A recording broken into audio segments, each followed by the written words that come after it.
सर्वेश्वर दयाल सक्सेना का जीवन परिचय। आज हम सर्वेश्वर दयाल सक्सेना के विषय में जानेंगे। एक अत्यंत महत्वपूर्ण लेखक हैं हिंदी साहित्य के।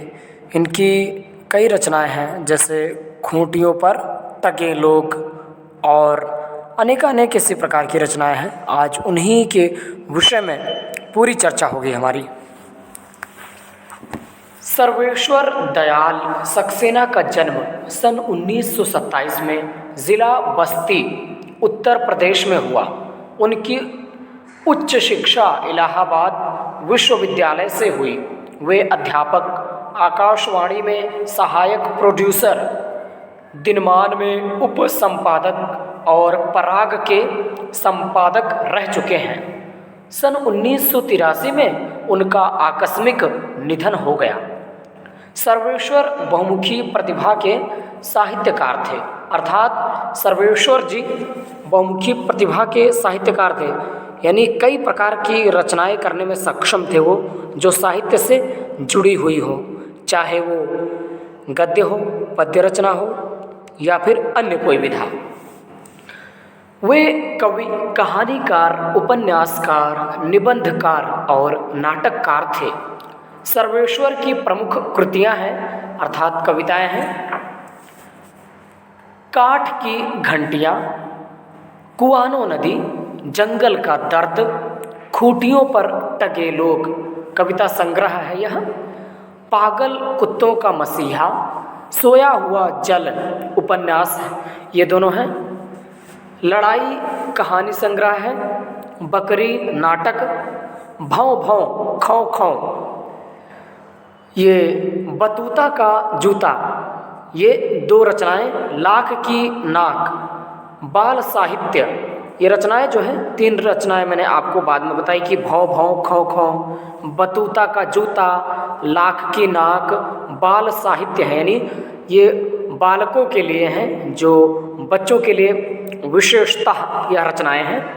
चर्चे और चरखे उनके लेखों का संग्रह है।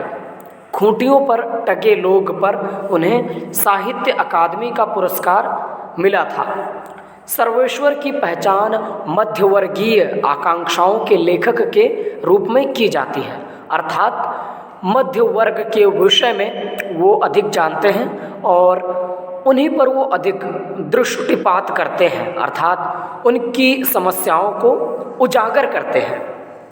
मध्यवर्गीय जीवन की महत्वाकांक्षाओं, सपनों, संघर्ष, शोषण, हताशा और कुंठा का चित्रण उनके साहित्य में मिलता है, अर्थात मध्यवर्गीय जीवन की महत्वाकांक्षाओं। कई बार जब मध्य वर्ग के लोग जो मध्यम परिवार से होते हैं, जिनके पास संपत्ति, समझ सकते हैं आपकी, अधिक नहीं होती है, सामान्यतः जीवन को व्यतीत करने योग्य ही संपत्ति होती है, तो उनकी महत्वाकांक्षाएं अर्थात उनकी बड़ी इच्छाएं क्या होती हैं, सपने उनकी किस प्रकार से देखने को मिलते हैं, संघर्ष उनका किस प्रकार का दिखता है उनके जीवन में, और मध्य वर्ग का शोषण, हताशा अर्थात दुख और कुंठा का चित्रण उनके साहित्य में मिलता है। सर्वेश्वर जी स्तंभकार थे और चर्चे और चरखे नाम से दिनमान में जो स्तंभ लिखते थे उसमें बेबाक सच कहने का साहस दिखता है, अर्थात वो स्तंभकार थे।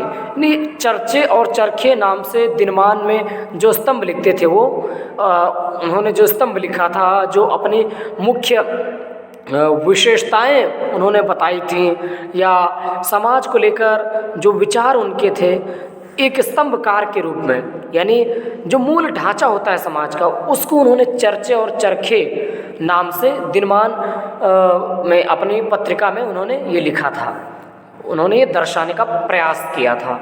तो उनकी अभिव्यक्ति में सहजता और स्वाभाविकता है। जो भी उन्होंने लिखा है, अपनी अभिव्यक्ति, जो अपने वचन उन्होंने प्रकाशित किए हैं, अपनी कथाएं, कहानियाँ जो भी लिखी उन्होंने, उसमें सहजता और स्वाभाविकता लाने का प्रयास किया है। तो आज इनके विषय में बस इतना ही। धन्यवाद।